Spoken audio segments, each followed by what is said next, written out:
She quit military camp in just 2 weeks, cried his eyes out begging to come home because he missed his pillow. The booming, mocking voice of my dad, Frank Green, echoed across the VIP seating area. He jutted his chin in my direction, laughing with his mouth wide open in front of 2,000 guests and military families. A few pathetic, pitying chuckles rippled through the crowd. I stood motionless in the freezing shadows at the very back of the hall, my spine pressed flat against the dry wall. I was not allowed to sit with my family. My dad had dumped his heavy camera bag on my designated chair. Just 6 hours ago, he had ripped my military ID card from my hand, thrown it onto the floorboards of his truck, and ground his muddy work boot into the plastic, hissing, "You are just a low-level clerk. Don't you dare embarrass your brother." I locked my jaw, maintaining a perfect parade rest. I absorbed the humiliation to protect my brother Caleb's SEAL graduation. But truth is a weapon that does not stay buried. On the brightly lit stage, 3-star General Michael Vance suddenly stopped his speech. He pointed a rigid finger over thousands of heads, aiming directly at the dark corner where I stood. Caleb took a step backward on the stage. His graduation diploma slipped from his hand, smacking the wooden floor. His eyes widened in absolute terror as he stared at me, then down at my dad. Caleb's voice shook violently, bleeding through the microphone. "D-Dad, she outranks everyone here." Before continuing, please take a moment to like and subscribe to the channel, but only if you really want to know the ending of this story. And let me know in the comments where you're watching from and what time it is there. 6 hours earlier, we approached the security gate at the Coronado Amphibious Base in my dad's roaring Ford F-150. The engine rattled the frame, vibrating through the cracked leather seats. Muscle memory honed over 20 years of military service kicked in instantly. I reached into my jacket, my fingers brushing the hard plastic edge of my military ID, preparing to present it to the armed guards at the checkpoint. Before I could even pull it fully out of my pocket, my dad lunged aggressively across the center console. His thick, calloused hand clamped down on my wrist. He violently snatched the card right out of my grip, nearly bending my thumb backward. I did not make a sound. I watched him with the detached focus of a targeting system, locking onto a hostile. He hurled my ID onto the filthy floor mat of the truck. Gravel-dried mud and crushed fast food wrappers covered the rubber surface. He slammed his heavy mud-caked work boot directly onto my card, grinding it into the dirt with a slow, deliberate twist of his heel. The gritty crunch of mud scraping against hard plastic filled the cab. He sneered, his eyes filled with pure contempt, never once looking at me. "Put that garbage away," he ordered. "Today you're just a guest. Don't try to pull out that damn low-level clerk badge to show off. I don't want Caleb embarrassed because his sister is a paper-pushing secretary." The armed guard approached the driver's window. My dad rolled it down halfway, letting a blast of warm coastal air into the cab. He handed over his own expired veteran's card and Caleb's graduation invitation. "My son's graduating today," he announced, puffing out his chest, jabbing his thumb toward the back seat, even though Caleb was already at the base. "Navy SEAL, Class Bravo." The guard nodded, scanned the documents, and glanced toward me in the passenger seat. I kept my eyes forward, my hands flat on my thighs. The guard did not ask me for identification. My dad had made sure of that. He had preemptively removed me from the equation, erased me from the checkpoint interaction, the way he had erased me from every conversation about military service for 2 decades.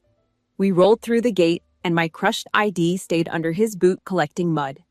He had no idea what he was grinding into the mud. That card carried the identification of a United States Rear Admiral, the exact card that possessed the clearance to order every warship in this bay to open fire. The exact card that had been swiped through secure doors in the Pentagon in classified briefing rooms, where decisions about the lives of thousands were made before breakfast. And this man, a retired sergeant who never climbed past E5, was pressing his construction boot into it like it was a cigarette butt. He snapped his head toward the back seat, glaring at my mom through the rearview mirror. "You spoil her too much, Mary," he grumbled, wiping his dirty hands on his faded jeans. My mom did not defend me. She did not open her mouth. She physically shrank into the leather seat, her shoulders curling inward as if she could disappear into the stitching. She pulled a wooden rosary from her worn leather purse. The beads clicked together one by one, a repetitive hollow sound. Her lips moved rapidly, muttering silent prayers to a god she expected to fix everything so she would never have to. Her silence was not neutrality. Her silence was a death sentence. It confirmed that in this vehicle I was completely expendable. I was utterly alone in a truck cab smelling of stale coffee and diesel sandwiched between a bully and his accomplice. I did not argue. I did not clench my fists. I did not give him the satisfaction of a reaction he could weaponize. I stared straight through the windshield at the armed guards approaching the truck. I inhaled deeply through my nose, executing the exact 4-count tactical breathing technique I used when authorizing lethal drone strikes in secure command bunkers. 4 seconds in, hold 4, 4 seconds out, hold 4. My heart rate dropped. My jaw locked into position, overriding every combat instinct, screaming at me to pull rank and end this circus with a single phone call. I logged the mud on my badge as collateral damage. I locked away my rank and stored it in the same mental compartment where I kept classified intelligence. I braced for a full day of psychological warfare in enemy territory. The enemy just happened to share my last name. The truck engine died in the parking lot with a shudder. My dad shot out of the cab like a bullet, rushing across the asphalt to embrace Caleb, who stood waiting in his pristine white dress uniform. I popped the tailgate. The rusty hinge screamed. Before my boots even hit the pavement, my dad spun around, grabbed a 25-kilogram cooler packed with ice beer and enough food to feed a platoon, along with his massive professional camera bag. He shoved them directly into my chest. The impact drove the air out of my lungs. "Carry it, Denise," he ordered, never once making eye contact. His attention was already locked back on Caleb, his hand gripping his son's shoulder like he was claiming a trophy. "Your brother's hands are for holding guns to protect this country. You've got free time, at least do something useful." The thick canvas straps dug viciously into my collarbone, pressing right against an old shrapnel scar that still ached in cold weather. The ridged fabric ground into the raised tissue, sending a sharp, familiar pain down my arm. I adjusted my posture, keeping my spine perfectly straight despite the crushing weight. I walked 3 paces behind them, an invisible shadow trailing a fabricated king. My dad loudly pointed at the base architecture as we crossed the grounds, bragging about the quality of the construction, as if he had personally laid every brick.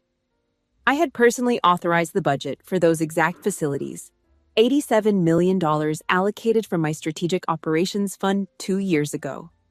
He was pointing at buildings I paid for while treating me like a pack mule who could not find her own way home. We passed a group of officers' wives arranging flowers near the reception tent. One of them, a commander's wife I had briefed 2 months ago in a classified meeting, caught my eye. She started to smile, started to open her mouth to greet me. I dropped my chin a quarter of an inch. She clamped her lips shut and looked away, pretending to adjust a vase. My dad noticed nothing. He was too busy waving at a group of SEAL instructors near the obstacle course, hollering about his own training days at Fort Benning, like they were war stories instead of the 8-week basic course that every enlisted soldier completed. One of the instructors, a senior chief with 30 years and 4 combat deployments, stared at my dad with an expression that could have peeled paint off a destroyer hull. My dad read the look as admiration. We stopped in front of the bronze frogman statue near the main entrance. My dad aggressively grabbed Caleb and my mom by the shoulders, arranging them into a tight formation for a photograph. Caleb straightened his white cover. My mom smoothed her blouse. I set the heavy cooler down on the concrete, the thud echoing off the base walls, and instinctively took a step forward, wanting to stand beside my mother. I had earned the right to stand in this photograph 100 times over. A rough, calloused hand slammed hard into my chest, knocking me backward. The force pushed me off balance, and I caught myself on one heel. "Not you!" My dad barked, his voice dripping with venom. "This picture is for those who serve the military. You hold the camera." 2 decades of blood, sweat, and commanding forces in active war zones were erased by a single degrading shove. I raised the heavy camera to my face, using the black plastic casing to hide the cold, trained eyes that had watched men die and ordered airstrikes and held the hands of wounded soldiers in field hospitals. I adjusted the focus dial with steady fingers. I captured their smiling, oblivious faces, framing the shot with the precision I usually reserved for satellite imagery.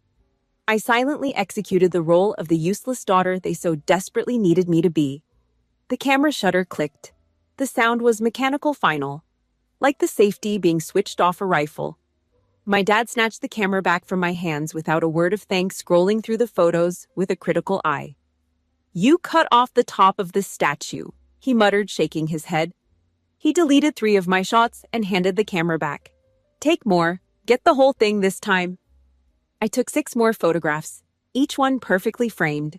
He deleted 2 more and pocketed the camera. The irony of a man who could not operate his own email asking a rear admiral to retake his vacation photos was not lost on me. But I filed it away. Every insult was a round loaded into the magazine, and the magazine was getting full. Walking toward the outdoor reception area, a young lieutenant approached from the opposite direction. He wore his dress whites with the rigid posture of a man who had recently been drilled into shape. His eyes swept past my loud boasting father and locked onto my face. His pupils dilated rapidly. I could see the exact moment recognition hit his nervous system like a jolt of electricity. He had been sitting in the 3rd row of the classified Pacific strategy briefing I delivered just last week. He had taken notes while I outlined the deployment of an entire carrier group. His right arm twitched, shooting upward to execute a crisp, honor-bound salute. I locked eyes with him, narrowing my gaze by a fraction of a millimeter, and delivered a microscopic, razor-sharp shake of my head. An unspoken, lethal command. The kind of silent order that is only understood by people who have operated in environments where a single misinterpreted gesture can get someone killed. "Stand down." The lieutenant instantly swallowed his salute. His arm froze midway and dropped back to his side. He adjusted the brim of his cover, pulled it low over his eyes, and speed-walked past us, terrified of breaking my silent order. His boots clicked rapidly against the pavement, each step faster than the last, as if he were escaping an active threat. My dad noticed the man avoiding our group and sneered, adjusting his thick leather belt. "See?" he mocked loudly, pointing a thumb over his shoulder at the retreating officer. "Real officers don't even look you in the face. Don't embarrass this family." I kept my facial muscles entirely slack. Not a twitch, not a blink. I logged his insult away in the same mental file where I kept enemy intelligence cataloging it alongside the mud on my badge and the shove at the statue. The file was getting thick, and every piece of evidence would eventually be used. I broke away from the group under the pretense of finding a restroom. My dad did not notice me leave. He was too busy cornering a master chief near the reception tent, recounting a version of his military career that bore no resemblance to his actual service record. Caleb stood behind him, nodding along, complicit in the fiction. My mom trailed behind them both, her rosary clicking, her mouth sealed. I pushed through the heavy wooden doors of the women's restroom, found the nearest sink, and splashed ice-cold water from the faucet onto my face. The shock of the cold hit my skin like a reset button. I gripped the edges of the porcelain basin and stared at my reflection. The face staring back at me had authorized combat missions. It had stared down hostile foreign admirals across negotiation tables. It had remained composed while delivering casualty notifications to grieving families. It could survive one afternoon with Frank Green. The door swung open behind me. I straightened immediately, water still dripping from my jaw. A highly elegant woman stepped in. She wore a tailored navy dress, a single strand of pearls, and carried herself with the unmistakable poise of a woman who had spent decades attending state dinners and flag-level receptions. Eleanor Harris, the wife of the Pacific Fleet Commander, Admiral Richard Harris. She froze the moment she saw me. Her jaw dropped and the small clutch purse in her hand nearly slipped from her fingers. "Denise." "My God, what are you doing here looking like this?" She whispered, her eyes scanning my plain civilian clothes and the red strap marks on my shoulders from carrying the equipment. "Richard said you're the chief architect of the campaign." Her voice trailed off as the sound of my dad's loud bragging voice echoed from the hallway outside, piercing through the heavy door. He was telling someone about his own military career, inflating his service record with the confidence of a man who had never been challenged. Eleanor's expression shifted. The confusion drained from her face and was replaced by something far more dangerous. Agonizing pity. She grabbed my calloused hands, her manicured grip surprisingly tight. Her eyes glistened. "They don't know who you are." she breathed. You are the bravest woman I know, Admiral. Why do you tolerate this? I immediately pressed an index finger to my lips. Shh. Please, Eleanor. I commanded softly, the tone leaving zero room for negotiation. Eleanor was a military wife. Her situational awareness was flawless. She understood the unspoken chain of command in family dynamics, just as well as the one on a warship. She released my hand, slowly pressing her lips together to physically stop herself from saying anything more. Because I am here for my brother. I replied, my voice hard as steel, each word clipped and final. I pulled my hands back and squared my shoulders. I smoothed the front of my plain jacket, erasing any trace of vulnerability.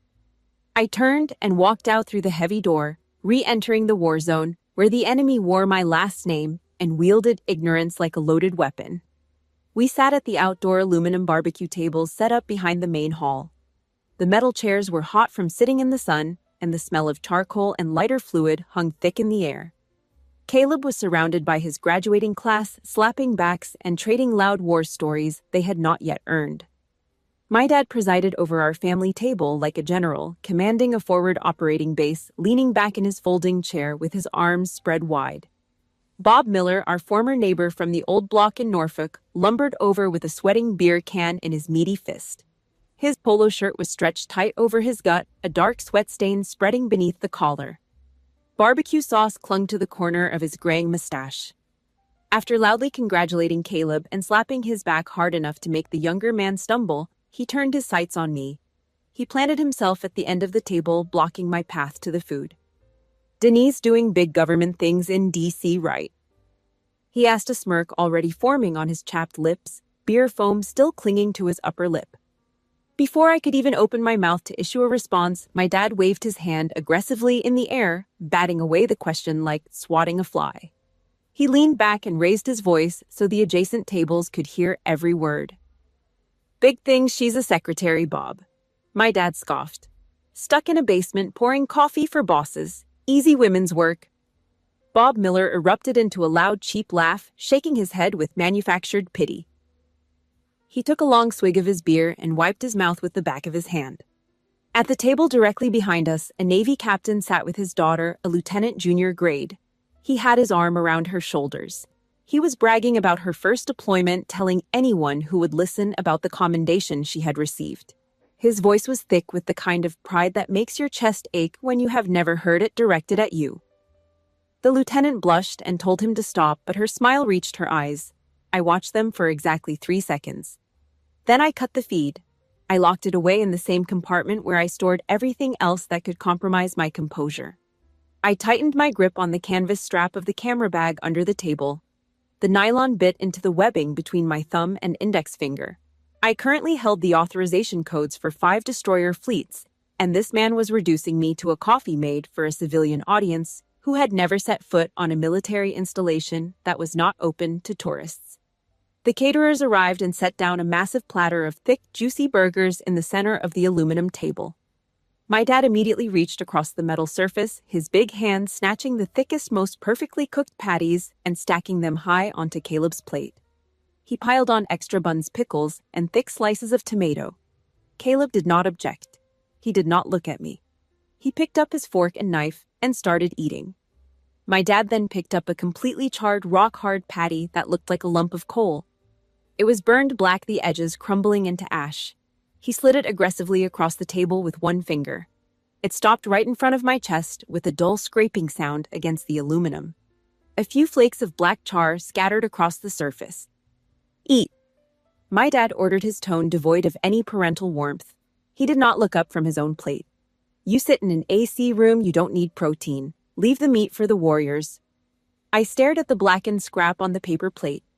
The military taught me to survive on MREs in the Afghan desert, to chew cold, tasteless rations in a foxhole, while mortar rounds shook the earth around me. But this was a different kind of deliberate starvation. This was designed to remind me of my place. I picked up the piece of ash and took a bite. The bitter, chalky taste coated my tongue and clung to the roof of my mouth. Gritty carbon scraped against my teeth. I swallowed it down without flinching, without grimacing, without giving him even the slightest tremor of satisfaction. Each swallow cemented my resolve for what was about to come. Bob Miller watched me chew the burnt offering, and his smirk widened. He leaned over to my dad and muttered something I was not supposed to hear, but 20 years of intelligence training had made my ears as sharp as my eyes. "Frank, you ever think she might be, slow? My girl Tammy got a government job too, but at least she's in accounting." My dad snorted through his nose and waved his hand dismissively. "Denise is harmless," he said, not even lowering his voice. "She sits at a desk. Not even a real desk. Probably a folding table." Both men laughed. My mom concentrated on cutting her burger into tiny, precise squares, a woman performing surgery on her lunch to avoid performing surgery on her conscience. The taste of charcoal was the taste of the last patience I would ever waste on this man. The massive double doors to the auditorium finally opened with a heavy groan. The air inside was cold recycled and smelled of fresh wood polish and brass cleaner. Rows of red velvet seats stretched out in a wide arc, facing a polished wooden stage draped with the Navy flag and the stars and stripes. 2,000 seats, every single one reserved. Armed sentries flanked the emergency exits, their white gloves folded behind their backs. My dad marched down the center aisle like he was leading a parade. His chest puffed out, one hand clamped on Caleb's shoulder and the other guiding my mom. They headed straight for the plush red velvet VIP seating reserved for immediate family of the graduates front and center. I followed 5 steps behind, lugging the heavy equipment bags, the camera case banging against my hip with every stride. I saw an empty chair right next to my mom. A small printed card on the armrest read, "Family." I shifted the bags on my aching shoulder and moved to sit down to finally rest the burning muscles that had been carrying my dad's ego all day. As I reached for the armrest, my dad violently swung his massive camera bag off his body. The heavy black case arced through the air and landed with a loud, sickening thud squarely onto the center of my velvet chair. The impact compressed the cushion flat. He draped his jacket over it, claiming the territory. "No more room," he stated coldly, adjusting his collar and refusing to meet my eyes. He sat down in his own seat, spreading his knees wide to occupy as much space as possible. "Go stand in the back of the hall. You're in the way here. How are you going to take pictures?" I looked at my mom. I gave her one chance. One final silent opportunity to open her mouth and say the 2 words that could have stopped everything: "Sit down." She instantly dropped her head, studying her shoes as if they held the secrets of the universe. Her fingers found the rosary beads again, and the clicking resumed. The same hollow, rhythmic clicking that had been the soundtrack to every injustice my dad had ever committed in my presence. That clicking was not prayer. It was the sound of a woman choosing a comfortable lie over the ugly truth. Thousands of officers and families were taking their seats around us. The ceremony was minutes away.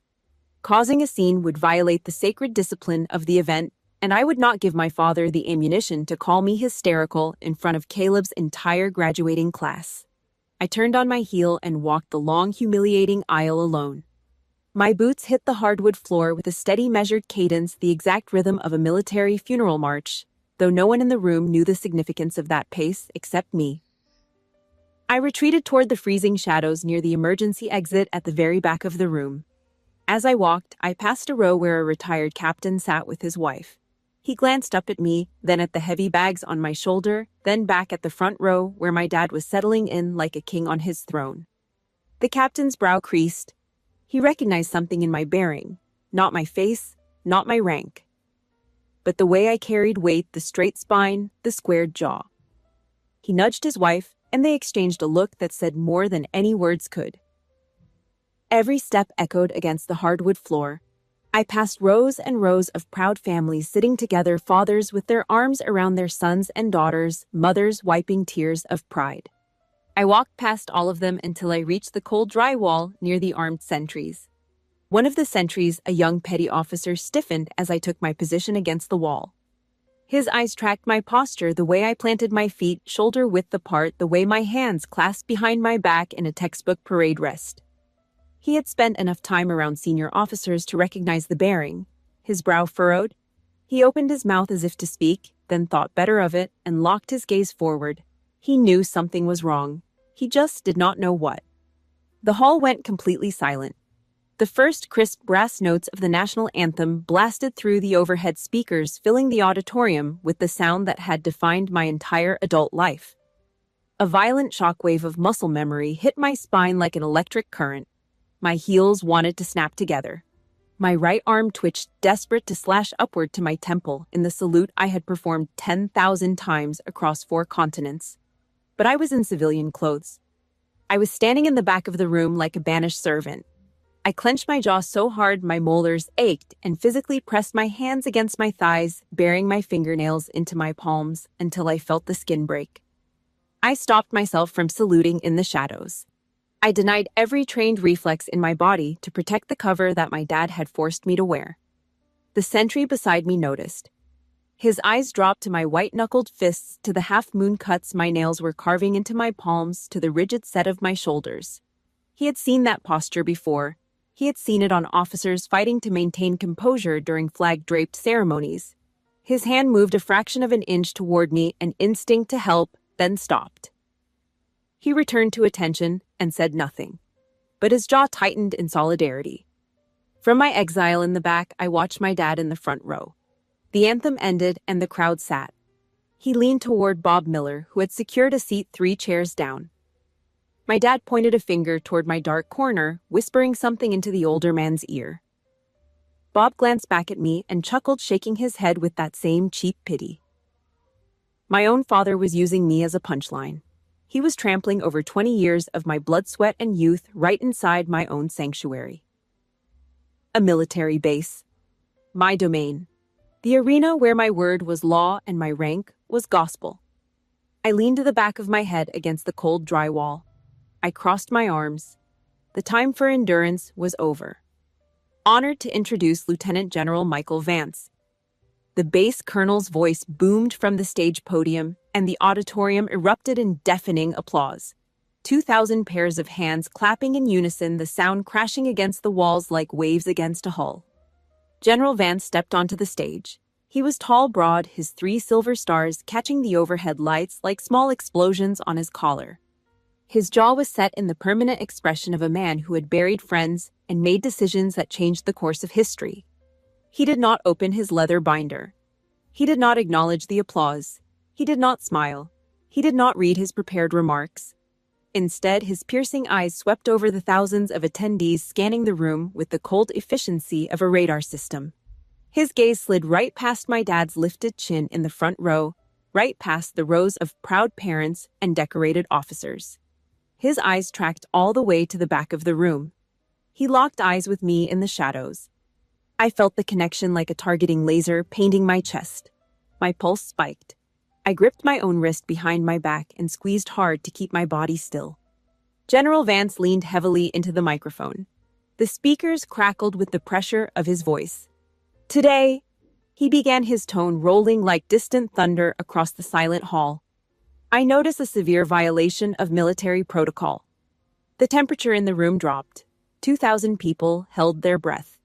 In the VIP row, my dad leaned over and nudged my mom with his elbow, his face lit up with excited curiosity.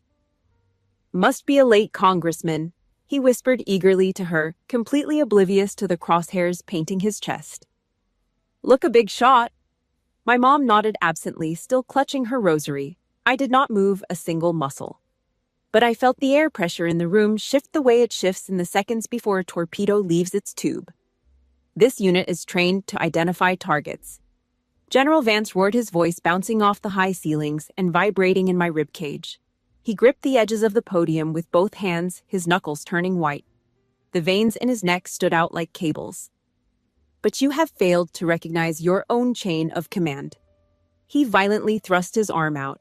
He pointed a single, unwavering finger straight over the heads of the crowd, bypassing the SEAL graduates on stage, bypassing the decorated officers in the middle rows, bypassing my father in his VIP seat. The finger aimed directly at the emergency exit where I stood. The tip of his rigid index finger was a loaded gun, and it was pointed at the darkest corner of the room. 2,000 heads began to turn in unison, a slow, massive wave of faces rotating from the stage to the back wall. The spotlight operators in the catwalks scrambled, tracking the general's finger. The beam of white light slashed through the darkness of the auditorium like a blade crawling rapidly up the center aisle, sliding across the polished floor, moving closer and closer to my boots. The circle of light expanded as it traveled, eating up the shadows. I squared my shoulders. I locked my knees. My cover was blown. The ambush was initiated, and I was about to walk right into the kill zone. But this time, the kill zone was made of light, and every pair of eyes in the building was the weapon. Has your family ever underestimated you, only to be completely blindsided by your success? Hit the like button and share your story in the comments. Because watching this toxic father realize he just insulted the most powerful person in the room is the ultimate payback. General Vance's voice hit maximum volume, echoing like cannon fire off the reinforced walls of the auditorium. The microphone distorted for a fraction of a second under the sheer force of his projection. I am deeply honored to acknowledge the presence of the Chief Architect of the Pacific Defense Strategy. Welcome aboard Rear Admiral Denise Green. The name dropped like a bunker-busting bomb. The blinding white spotlight hit my face, illuminating my rigid posture for the entire hall to see. 2,000 people were staring at the woman in the plain civilian jacket standing against the back wall. The woman who had been carrying coolers and holding cameras and eating charcoal all day. Down in the front row, my dad's body jerked violently, as if he had taken a bullet to the chest. He whipped his head around, his eyes bulging out of his skull as if he were staring at a ghost rising from a grave he had personally dug. His mouth fell open. No sound came out. His thick, calloused hands, the same hands that had ground my ID into the mud 6 hours ago, gripped the armrests of his velvet chair so hard the wood groaned. On the stage, the base colonel inhaled deeply, expanding his chest until the buttons of his dress whites strained against the fabric. He screamed the most authoritative command in the naval arsenal. Attention on deck. The sound that followed was not human. It was seismic. 400 combat boots slammed into the wooden stage floor in the exact same millisecond. The impact shook the building. The overhead lights swung on their chains. Water glasses on the VIP tables trembled and spilled. The entire auditorium transformed into a monolithic wall of discipline. 250 elite warriors, the most dangerous men on the planet, snapped to rigid attention. Their arms sliced through the air like synchronized blades, crashing to their temples in a forest of razor-sharp salutes. Every single salute was directed at the back of the room. Every single salute was directed at me. I stepped fully out of the shadows. My spine was a steel rod. My chin elevated. My eyes projected the cold, lethal authority forged in combat zones, in classified briefing rooms, in the smoke and chaos of ambushes that had nearly killed me. The spotlight tracked my movement, bathing me in white light as I took one step forward, then another. My boots clicked against the hardwood floor. The sound was sharp, deliberate, echoing through the dead silence like a countdown. On the stage, Caleb lost all the blood in his face. His tan, weathered skin turned the color of wet cement. His fingers went numb. His graduation diploma, the thick, heavy paper he had spent months of brutal training to earn, slipped from his grip and smacked heavily against the stage. The sound of it hitting the wood was the loudest thing in the room, besides the pounding of my heart. He leaned toward the microphone. His voice came out trembling, cracking, soaked in pure terror, and it bled through every speaker in the hall. Dad, she outranks everyone here. 2,000 people heard it. The words hung in the air like smoke from a detonation. In the third row, the young lieutenant the E had silenced earlier dropped his head into his hands, his shoulders shaking. He understood the full weight of what he had almost done at the reception area and the terrifying discipline it had taken me to stop him. Eleanor Harris, sitting 4 seats from my mom, pressed both hands flat against her chest and closed her eyes, tears streaming down her face.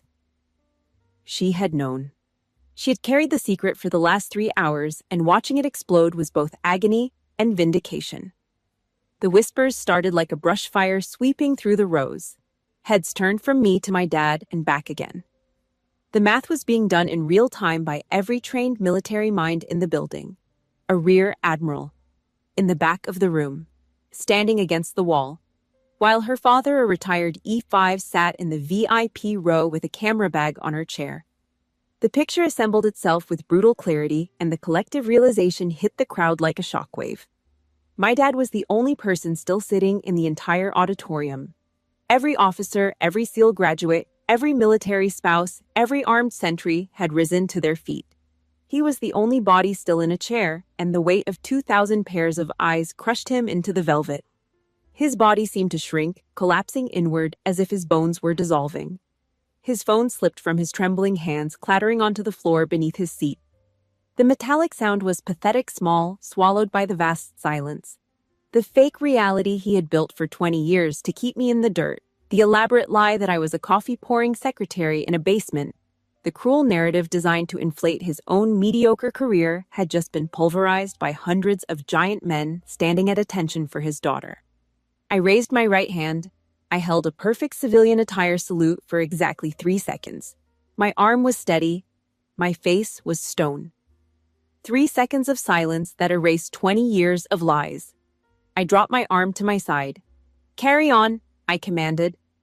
My voice was cold sharp, and it echoed through the speakers that had captured Caleb's terrified confession. The 2 words carried the weight of an entire fleet. The auditorium exhaled, the boots shuffled, the salutes dropped. But the damage was done. Bob Miller, 3 seats down, had turned the color of sour milk. His sweating beer can slipped from his fingers and clattered to the floor, rolling under the seats. The man who had laughed about my folding table was doing the math, replaying every joke, every sneer, every dismissive wave of his meaty hand. His wife elbowed him hard in the ribs, and he flinched like he had been shot. In the front row, my dad buried his face in his calloused hands. His shoulders shook. The proud, boasting construction worker who had spent the entire day treating me like a pack animal was sitting alone in a sea of standing warriors, completely broken. My mom gripped her rosary so tightly the string snapped. Wooden beads scattered across the floor, bouncing under the seats, rolling in every direction. She stared at the broken string in her trembling hand, and for the first time in her life, she had nothing left to pray with. The walk to the truck was suffocatingly quiet. The gravel parking lot crunched under our feet, but no one spoke. Caleb had disappeared into the crowd of his classmates, unable to look at any of us. My mom walked 10 feet ahead, clutching the broken rosary string in her fist, the remaining beads rattling softly. I walked beside my dad for the first time all day. Side by side, equal ground. He stared straight ahead, his jaw working, his teeth grinding behind closed lips. The second the heavy doors of the F-150 slammed shut, sealing us inside the suffocating cab, my dad launched his desperate counterattack. The walls of the truck closed in. The air was thick and hot, recycled through vents that smelled of oil and old upholstery. He gripped the steering wheel with both hands and pounded his fist viciously against the hard plastic. The truck rocked with each impact. His face was red veins bulging at his temples, sweat collecting in the deep creases of his forehead. "You loved this, didn't you?" He screamed, spittle flying from his lips and hitting the inside of the windshield. His eyes were wild, the eyes of a cornered animal. "You set me up. You staged this to humiliate me, to call me a stupid bricklayer. What the hell do you know about sacrifice sitting in an AC room?" The gaslighting, the final pathetic weapon of a man who had run out of lies. He was not asking a question.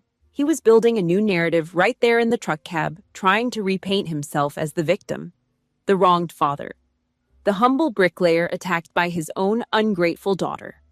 I had seen this tactic 1,000 times in interrogation training. When the subject is cornered, they flip the script. They attack the interrogator. They scream louder to drown out the truth. I did not raise my voice. I did not flinch. I did not lean away from his rage. I maintained the terrifying composure of a sniper dialing in the windage before pulling the trigger. The silence I held was more violent than anything he could scream. I let him exhaust himself, let his fists pound the wheel until his energy drained, let his accusations bounce off the walls of the cab and die in the stale air. Then I moved. I reached into my inner jacket pocket. My fingers closed around a worn, plastic laminated photograph.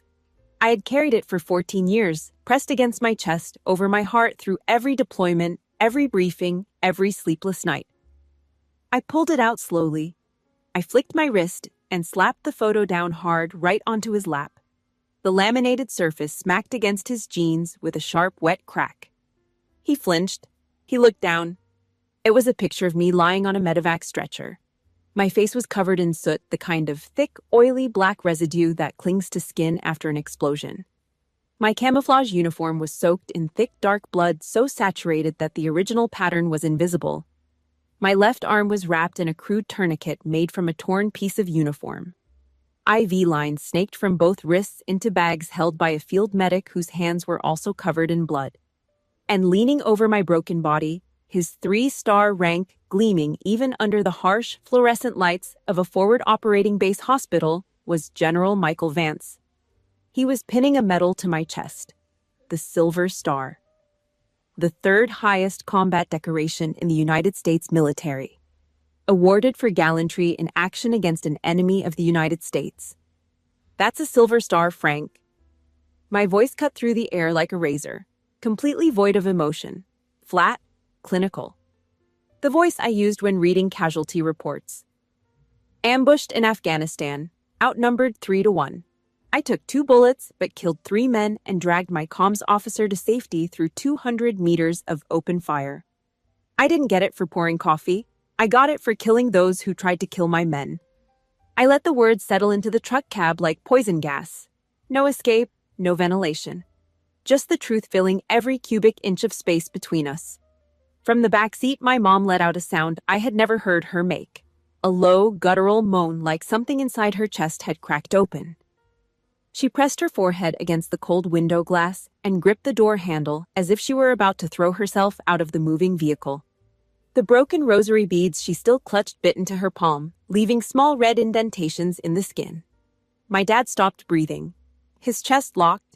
His hands fell away from the steering wheel and landed limp in his lap on either side of the bloody photograph.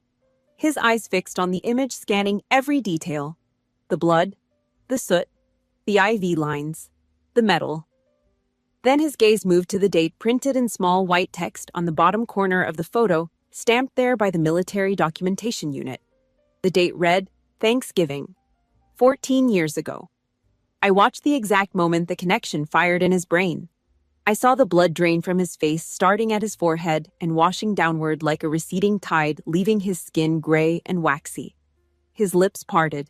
No sound. I leaned into his airspace, close enough to smell the stale coffee on his breath, close enough to see the broken capillaries in his bloodshot eyes. I delivered the final, fatal tactical blow. My voice dropped to a whisper, but every syllable carried the weight of a cannon shell. Thanksgiving, I said.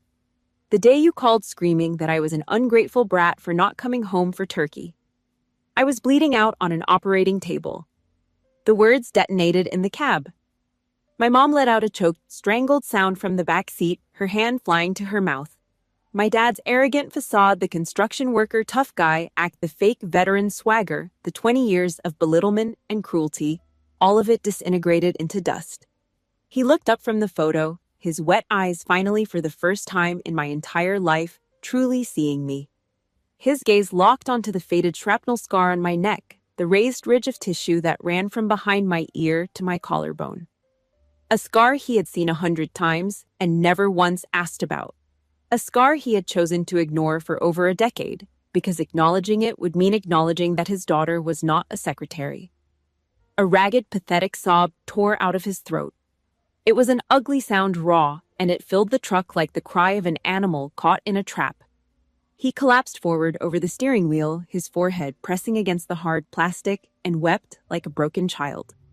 I popped the door handle. The mechanism clicked. I pushed the heavy door open, and the cold night air rushed into the suffocating cab, replacing the heat and the tears and the decades of lies with something clean. I stepped out onto the gravel and closed the door behind me. The latch caught with a solid final sound. I stood in the parking lot alone and took the first full breath I had taken in 20 years. At 11 that night, we sat across from each other in a vinyl booth at a neon-lit Denny's 3 miles from the base. The fluorescent lights above our table hummed with a low, persistent buzz, casting a pale, unflattering glow over everything. The laminate table was sticky with old syrup. A waitress with tired eyes had dropped off 2 mugs of black coffee and disappeared without a word.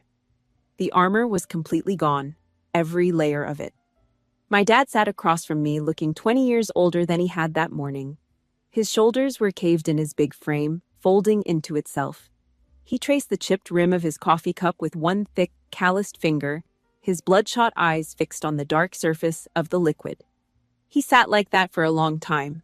The fluorescent lights buzzed. The coffee cooled.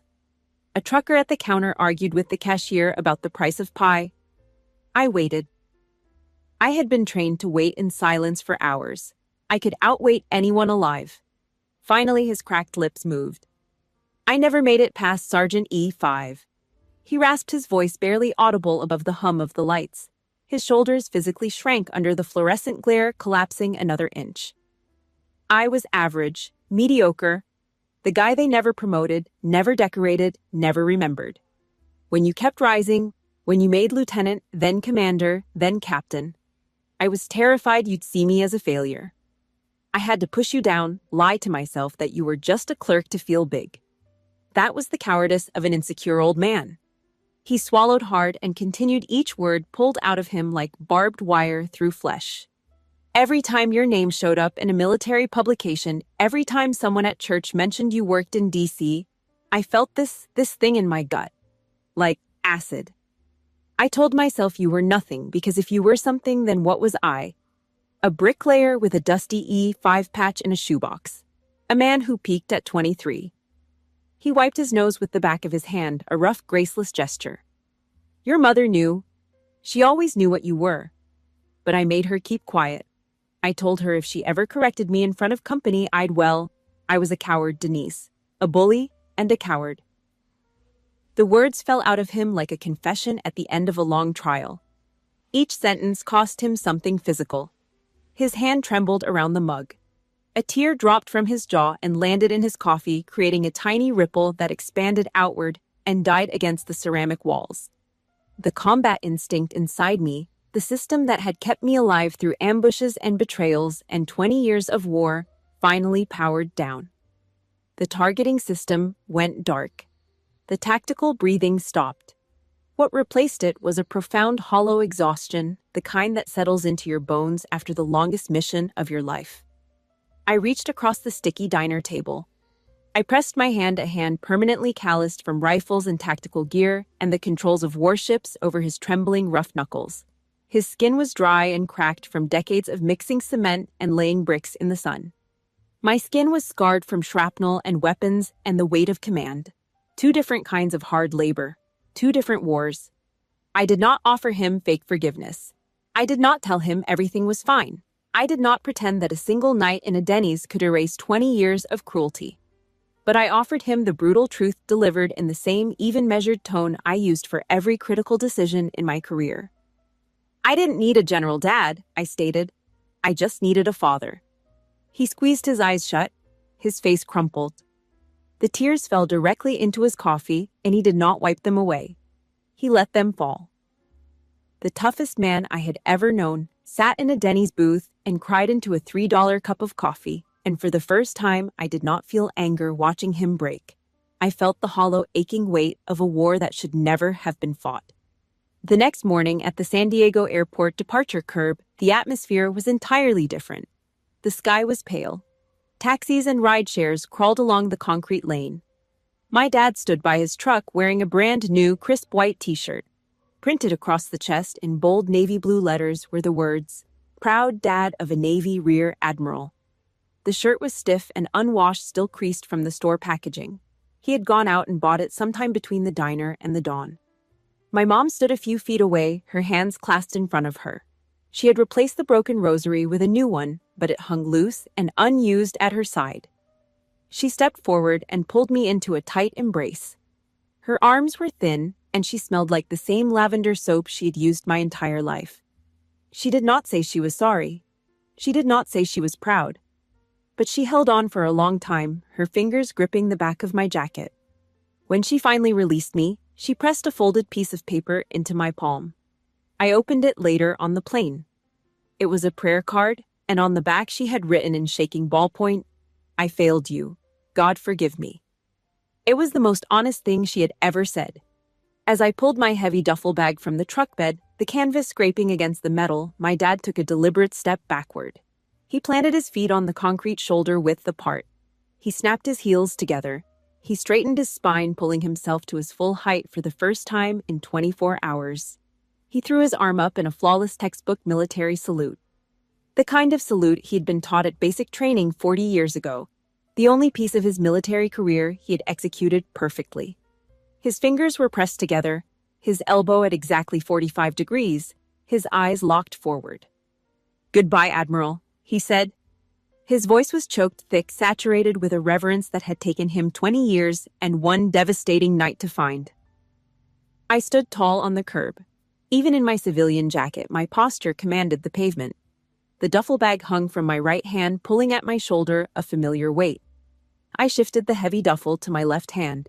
I raised my right hand and returned the salute with razor-sharp precision, holding it just long enough to acknowledge his respect. 3 seconds. The same 3 seconds I had held in the auditorium. But these 3 seconds meant something entirely different. These were not punishment. These were the first seconds of a ceasefire. "Goodbye, Dad," I replied evenly. I dropped my arm. "Take care, Sergeant." He flinched at the rank, not from pain this time, but from the weight of being truly seen for the first time. The man behind the bluster. The scared E5 who never climbed higher. I turned on my heel and walked toward the terminal. The automatic glass doors slid open, swallowing me into the noise and movement of the airport. Inside my pocket, my secure satellite phone vibrated with an urgent tactical alert. The screen lit up against my thigh, displaying a classified header I could not ignore. The family campaign was over. I had survived the ambush of my own blood, and now the real world was calling its commander back to the front lines. Forgiveness is not about letting someone back in. It is about setting yourself free from their failures. Please like this video and subscribe to our channel for more true stories, and let me know in the comments how you finally broke free from the people who tried to hold you down.